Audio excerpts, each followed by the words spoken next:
Hello, my name is Gail, and I work with energy healing with spirits. And I really want to talk about compassionate depossession and curse unraveling. So, both of those things are often considered shadow work and maybe a little scary for people who don't do this type of work. I do them a lot, and I really think they're fun. So, I'd like to talk a little bit about them so you know what they are, and hopefully they're a little less scary. With compassionate depossession, it means that some type of being has become attached to you as a human. So that often is like, well, what is it and how did it get there? So I want to talk about some common things. So a really easy way for a being to get attached and one that usually means well would be some type of ancestor. So say a family member passes on and their body dies anyway, and they for some reason don't want to leave. So they maybe have something going on in this time period that they think is really, really important to finish, or they're worried about you for some reason and they want to help you get through something. Maybe you're still quite young and they don't want to leave you alone. Or maybe you have something really big going on in your life right now. You're going through a divorce or a big move or a new job, and they just don't want to leave. They want to stay and help you through whatever is going on with you.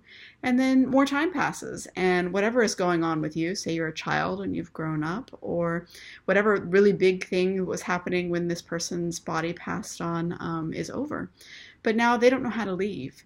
And so they may have gotten stuck here, staying here with you. And what happens when a body passes on is the soul has some energy in the beginning. And then over time, they've used up that energy. And to stay, they need to be getting energy from somewhere, and they're getting it from you. So that means that you're getting really drained, or sometimes as they spend more and more time with you, your thoughts end up merging a little bit.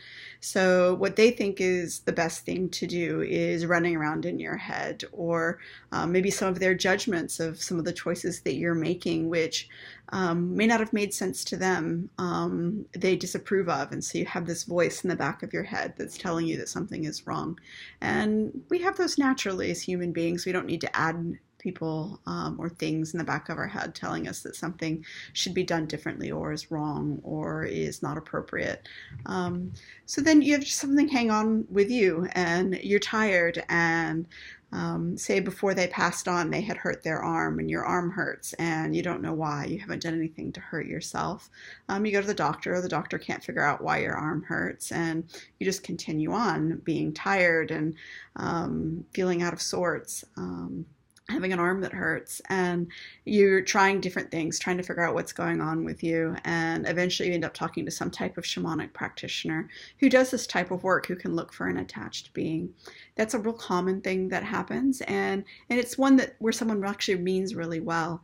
What I've found with spirit attachments is they don't actually have to be from this lifetime.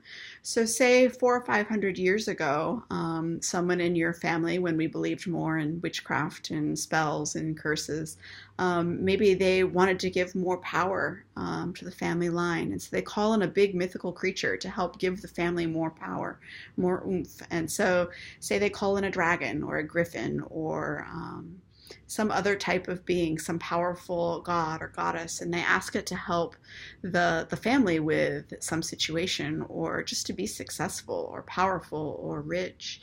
And so they call it in and they make a bargain, and as part of that bargain they kind of tie it down to the family line so that this being has to stay and help with whatever the task is that the person calling it in has set. And in say if it's for your benefit or your family's benefit, that's one thing, but it could also be a curse. Say a rival family doesn't want you to have power or success, and so they call in a being and they attach it to your family as part of a curse to give them an advantage. So, but the being now is here and it's attached, and when the person that calls it in passes on, the being doesn't get to leave automatically. So if someone doesn't recognize that there is a being here and that it is attached and it is bound to some task or some family line for some purpose, it just has to stay.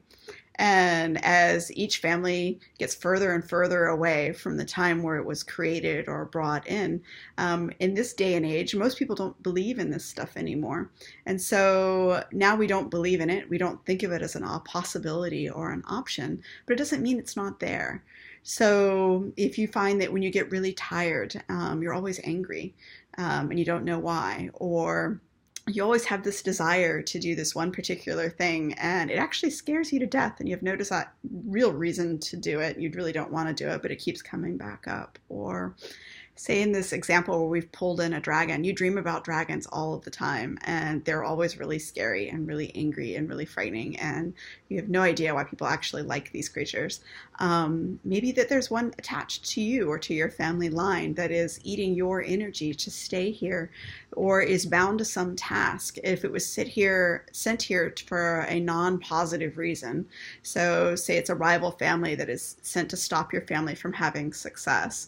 Every time anyone in your family starts to have something that would have been defined success in this time period, now something goes wrong. A deal falls apart, you get hurt, you get sick, something happens as a big distraction, and you end up giving up, or whatever opportunity that was there for you goes away. And it happens over and over and over again. This is a pattern that we would be looking for with this type of work. So if you have some type of pattern like that, or some type of physical symptom that just doesn't make sense, or some people have the ability or the gift to hear other beings that are around. If you're hearing things that are around that you don't make any sense, it's a good idea to go check with some type of shamanic practitioner to see if there is something maybe attached to your family line or to you personally that doesn't belong, and see if they can help remove it.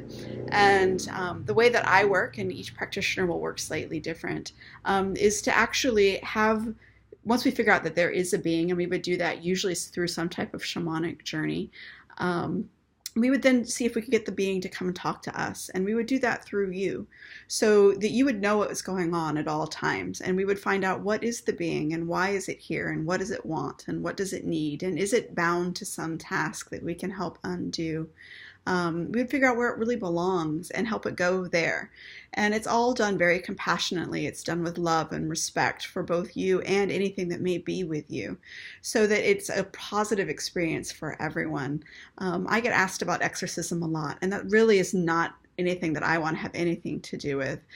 This is meant to be compassionate from my perspective. It's meant to be helpful. It's meant to be a win for both sides. And so for me, I want people to come and play and be curious and figure out what's there and figure out how we can help it leave and how we can help whoever it's attached to go on and live their most positive, magical life possible. And I don't want people to be drained by anything that's stuck with you. We don't want anything stuck here against its will by any means. And any ancestor that was here to be helpful that is now quite old has a totally different frame of reference than you do, and they need to help in a different way for you and for them. So that's really what compassionate depossession is all about, and it's meant to be fun and it's meant to be respectful, and I love doing it because you never know what's going to be there. I know that there may be something attached after some discussion and talking to people, but I have no idea what it is. I have no idea what the story is, and I have no idea what they're going to need. And so that curiosity and that fun of never knowing what's behind the door when you open it makes this a real fascinating thing to do. And so I hope people will come and play with me to help remove anything that's with them that doesn't belong. The last thing I want to say about compassionate depossession is it's really, really common. So even though we don't really believe in it today, I found in my practice that people almost always have a being when we go looking for them, and it's really common for people to have more than one. My teacher, when I first started learning, said that someone had told her that 4 was the number on average of beings with any given person at any given time. And so it's really important to help them go where they belong, to give you back your full energy and full sovereignty over your life. So that's why I think compassionate depossession is really important. Curse unraveling is actually quite similar. With a curse, it doesn't necessarily have to be some type of spirit that's attached. It could be a negative thought form. It could be a negative intent. But usually there's some type of power involved in them. Something that is meant to go wrong, even if it's just a negative thought form that's been repeated and repeated and repeated until it kind of has a power of its own. If you're always thinking, I am incompetent, I'm not successful, I can't do this, I can't do that, well, you can't. And those things take on a power of their own, and where they're eating your energy and they're directing what you can do and where you can go. And the reason that I talk about them with compassionate depossession is that if someone has sent a negative thing at your family, say, I don't want your family to be successful so that mine can be successful.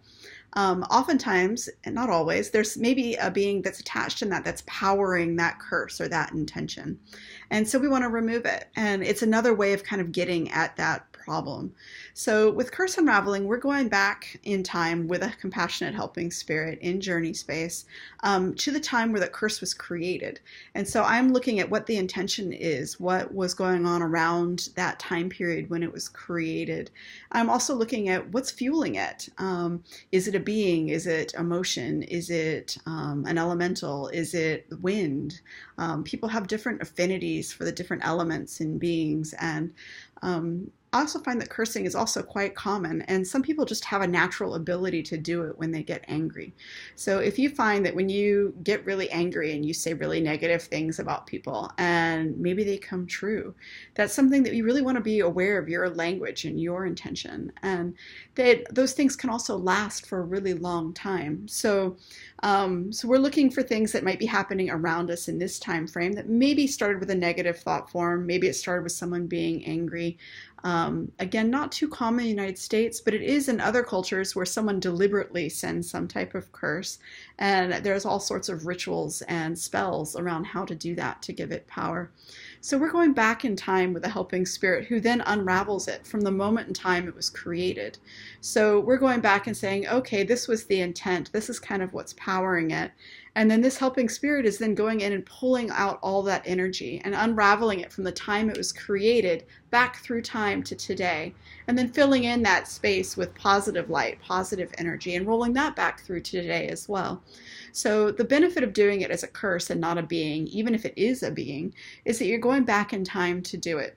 And so it ends up affecting everyone back in time that has been affected by this energy or this curse or this being, all the way back in time to the time it was created. And if it's this lifetime, that's just you. And so you could do it either way. And the guides would tell me what's the easiest way.